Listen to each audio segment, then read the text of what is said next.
જય શ્રી કૃષ્ણ વૈષ્ણવો, દેશ વિદેશમાં વસતા મારા વાલા વૈષ્ણવો તથા મારા ખાસ યુવા મિત્રો, સર્વપ્રથમ આપણે આપણા ઈષ્ટદેવનું સ્મરણ કરીએ.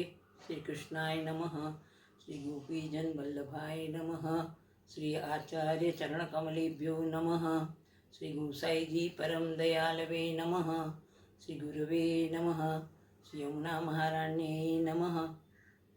એ વૈષ્ણવો, કાલ સુધી આપણે આપણા 31 શ્લોક 30 શ્લોક સુધી આપણે લીધેલ છે. હવે આજે આપણો 31મા શ્લોકનો આપણે સંસ્કૃતિ ગુજરાતીમાં અનુવાદ જોઈશું. 31મો શ્લોક છે: સ્વકીર્તિ વર્ધનસ્તત્વ સૂત્ર ભાષ્ય પ્રદર્શક માયાવાદાખ્યતુલાગ્નિ બ્રહ્મવાદ નિરૂપક.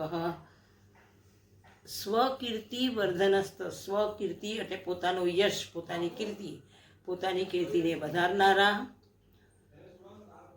સ્વકીર્તિ વર્ધન, વર્ધન એટલે વધારનારા. તત્વ સૂત્ર ભાષ્ય, તત્ર એટલે સાંખ્ય તત્વ, જે આપણા બધા પ્રકાર છે આપણા ધર્મગ્રંથોના. સૂત્ર, સાંખ્ય સૂત્ર. તત્વ એટલે સાંખ્ય તત્વ, સૂત્ર એટલે વ્યાસ સૂત્ર. ભાષ્ય પ્રદર્શક, એનું ભાષ્ય કરાવનારા સાંખ્ય તત્વ અને વ્યાસ સૂત્રના ભાષ્યને કરનારા. માયાવાદાખ્ય તુલાગ્નિ, માયાવાદ રૂપી તુલા એટલે કપાસ, તુલા અગ્નિ કપાસ રૂપી અગ્નિને, માયાવાદાખ્ય તુલાગ્નિ કપાસ રૂપી, કપાસમાં અગ્નિ સરખા. માયાવાદને અગ્નિની ઉપમા કેમ આપેલી છે? કારણ કે તેમણે માયાવાદનું ખંડન કરેલું છે. એક જે હતા વાદવિવાદ સ્પર્ધામાં, જે એક પક્ષ હતો એ કહેતો કે બ્રહ્મ સત્ય છે, જગત મિથ્યા છે. તો એમણે સિદ્ધ કરીને બતાવ્યું કે બ્રહ્મ સત્ય છે એ વાત બરોબર, પરંતુ જગત મિથ્યા કેવી રીતે હોઈ શકે?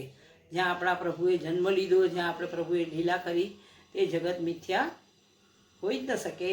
તો બ્રહ્મ બી સત્ય છે ને જગત પણ સત્ય છે. એમણે એ સાબિત કરીને બતાવ્યું, સિદ્ધ કરીને બતાવ્યું. એટલે કહે છે કે આપણા મહાપ્રભુજી છે એ તત્વચિંતક છે. એ સનાતન ધર્મનું તેમણે ત્યાં નિરૂપણ કરેલ છે. એટલે કીધું કે માયાવાદ રૂપી તુલાગ્નિ, માયાવાદ રૂપી અગ્નિને, તુલા એટલે કપાસ રૂપી, માયાવાદ રૂપ કપાસના અગ્નિ સરખા. માયાવાદ એને કપાસની ઉપમા આપી. જેમ કપાસમાં અગ્નિ લાગે તો કેમ કપાસ પૂરું બળી જાય, એવી રીતે માયાવાદનું પૂરું એમણે ખંડન કર્યું. તો માયાવાદ રૂપી કપાસમાં અગ્નિ સરખા અને બ્રહ્મવાદનું નિરૂપણ કરવાવાળા, માયાવાદાખ્ય તુલાગ્નિ બ્રહ્મવાદનું નિરૂપણ કરવાવાળા, એ બ્રહ્મ બી સત્ય છે એ સાબિત કરવાવાળા આપણા મહાપ્રભુજી છે. ફરી એકવાર જોઈએ. સ્વકીર્તિ વર્ધનસ તત્વ, સ્વકીર્તિને, પોતાની કીર્તિને વધારનારા. સાંખ્ય તત્વ અને સૂત્ર એટલે વ્યાસ સૂત્રનું ભાષ્ય કરવાવાળા. પ્રદર્શક એટલે કરનારા. માયાવાદાખ્ય તુલાગ્નિ, માયાવાદ રૂપી કપાસમાં અગ્નિ સરખા અને બ્રહ્મવાદ નિરૂપક, અને બ્રહ્મવાદનું નિરૂપણ કરનારા આપણા શ્રી મહાપ્રભુજી છે. હવે આગળનો આપણો શ્લોક છે શ્લોક નંબર 32. અપ્રકૃતાખિલા કલ્પભૂષિત સહજ સ્મિત ત્રિલોકી ભૂષણમ ભૂમિ ભાગ્યમ સહજ સુંદર.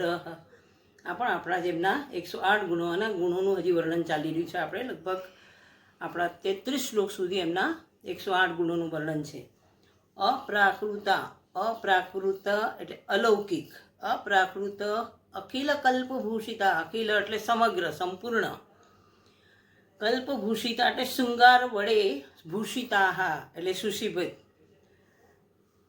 અલૌકિક સર્વ શૃંગાર વડે, અખિલ એટલે સર્વ, અલૌકિક સર્વ શૃંગાર વડે સુશોભિત, સહજ સ્મિતા, સહજ સ્મિત એટલે સહજ હાસ્યવાળા, અને ત્રિલોકી ભૂષણમ, ત્રણેય લોકના ભૂષણ, 3 લોક એટલે સ્વર્ગ, પૃથ્વી અને પાતાળ.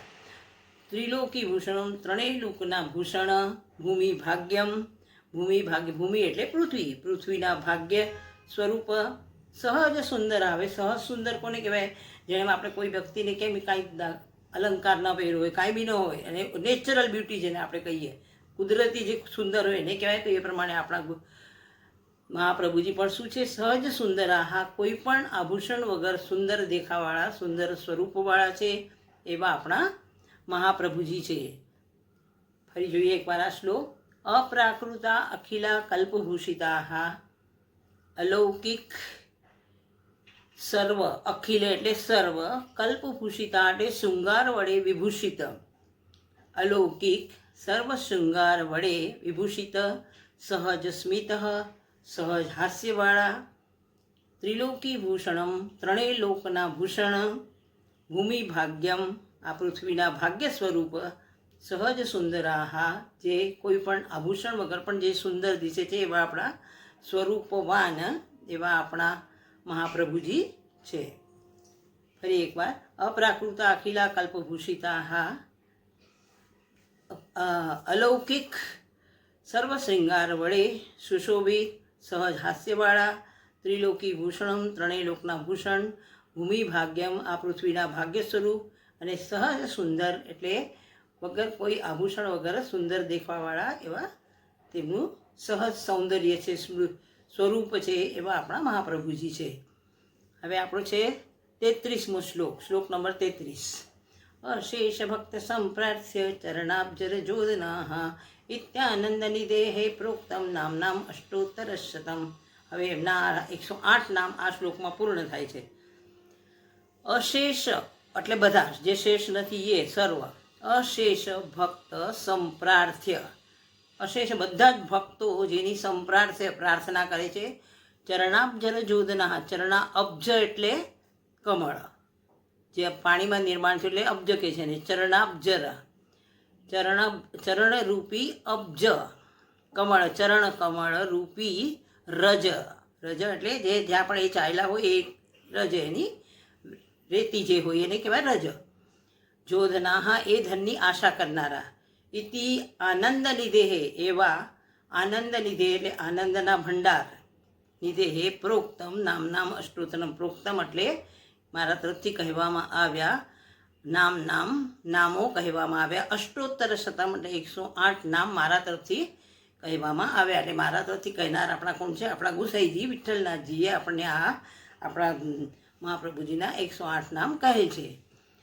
અશેષ ભક્ત સંપ્રાર્થ્ય, અશેષ ભક્ત એટલે બધા ભક્તો જેના ચરણકમળના રજરૂપી ધનની બધા જ ભક્તો આશા કરે છે એવા આનંદ નિધિ, આનંદના ભંડાર આપણા મહાપ્રભુજીના અષ્ટોત્તર શતમ 108 નામ પ્રોક્તમ કહેવામાં આવ્યા છે. જય શ્રી કૃષ્ણ વૈષ્ણવ. હવે આપણે આગળ જોઈશું આપણો શ્લોક નંબર 34 અને 35. જય શ્રી કૃષ્ણ.